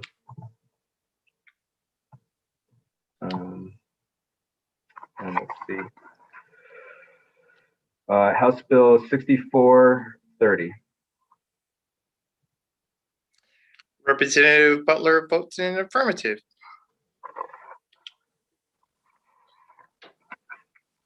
House Bill 6528. Representative Butler votes no on House Bill 6528. Okay. House Bill 6529. Can you share that title again? Sorry.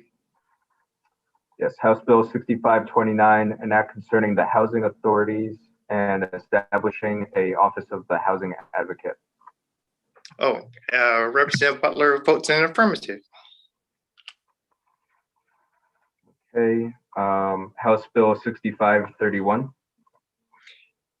Representative Butler votes no on House Bill 6531.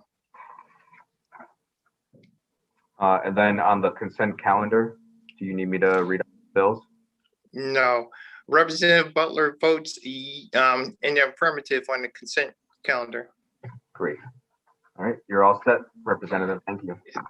Thank you, Alex, and thanks for all your hard work. Appreciate it. You have a good afternoon. All right, you too. Bye.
Hi, Representative. Hey, Alec, how are you? Thank you, man. I appreciate this. Yeah, not a problem. Let me just rename you here.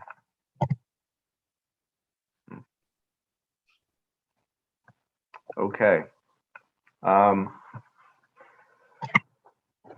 I could go through the bills. Do you need me to read off the bill titles? No, I have the agenda and I'm pretty much, I'm set. Great. So Senate Bill 87. That's item number 1. They built a consent calendar, so it does jump around a little bit. Okay. I can go through what bills were on the consent calendar first if you want. Yeah, can you tell me the number that they were on the item on the agenda?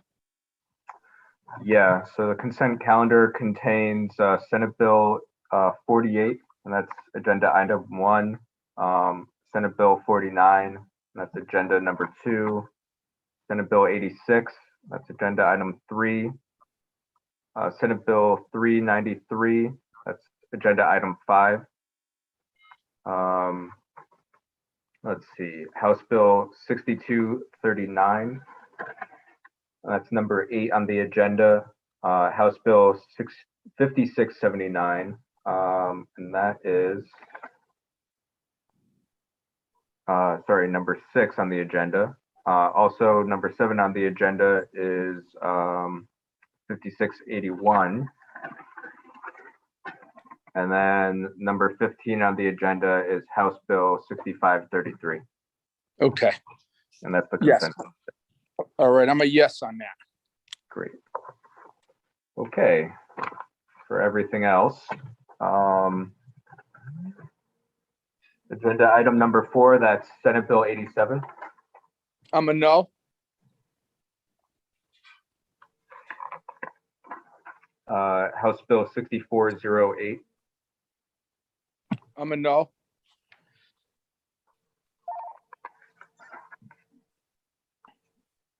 House Bill 6430. I'm a no. House Bill 6431. I'm also a no. Okay. House Bill 6528. No again.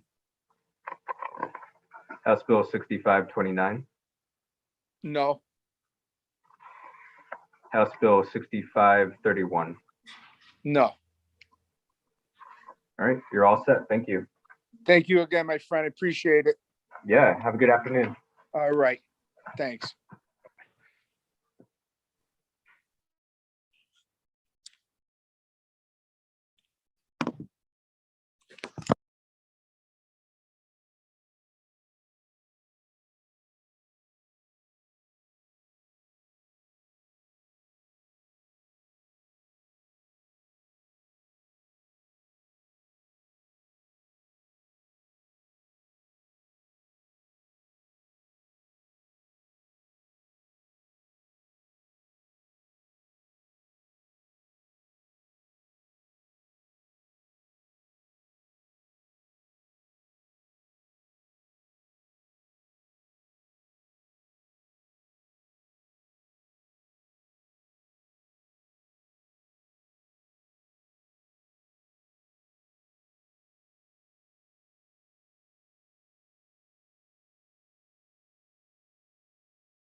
Hey, Senator. Hi, how are you?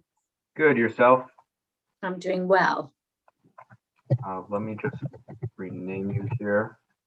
And you're all set. Okay. If you've taken a look at the agenda, do you need me to rattle off the titles? If you don't mind, I did look at it, but I don't have it in front of me right now. Absolutely. So there was a consent calendar, so these do go out of order, and I'll do the consent calendar at the end. Okay.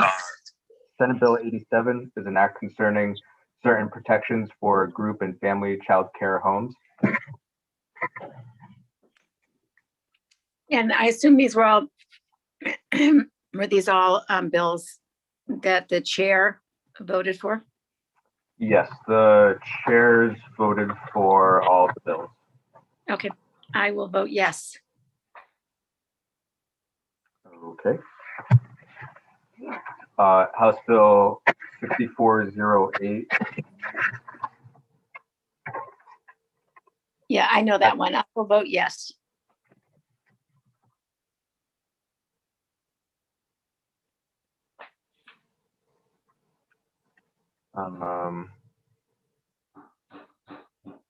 House Bill 6430. Yes. House Bill 6431. Yes.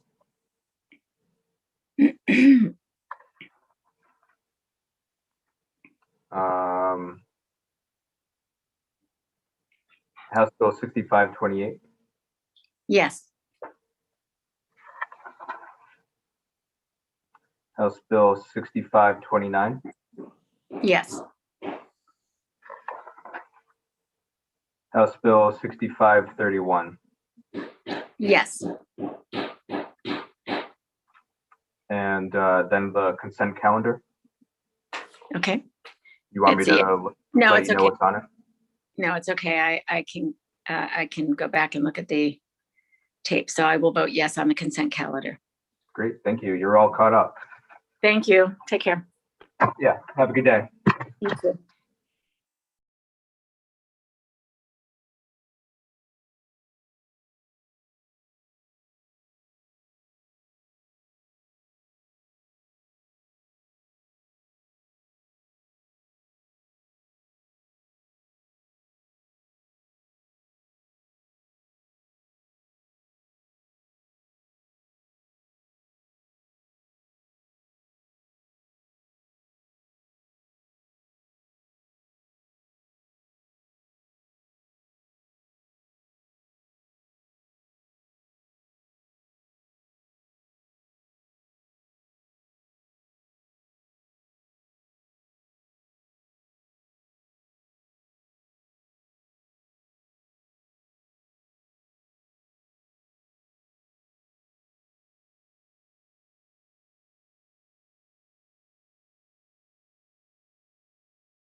Hey, Hi Alex. there. You hear me? Yes, hi. How you doing? So do you need me to read off the bill titles for each bill? No, I got it up here. Let me see. So we did a consent calendar, and I'll pass that at the end. We'll go through everything else first. Senate Bill 87, Yes. House Bill 6408,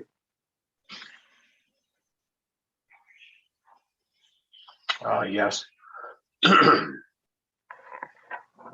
House Bill 6430, Yes. House Bill 6431, Yes. House Bill 6528, Yes. House Bill 6529, Yes. House Bill 6531, Yes. then the consent calendar is everything else on the agenda. Yes. Great. You're all set. Thank you very much. Thank you. Have a good day. You too.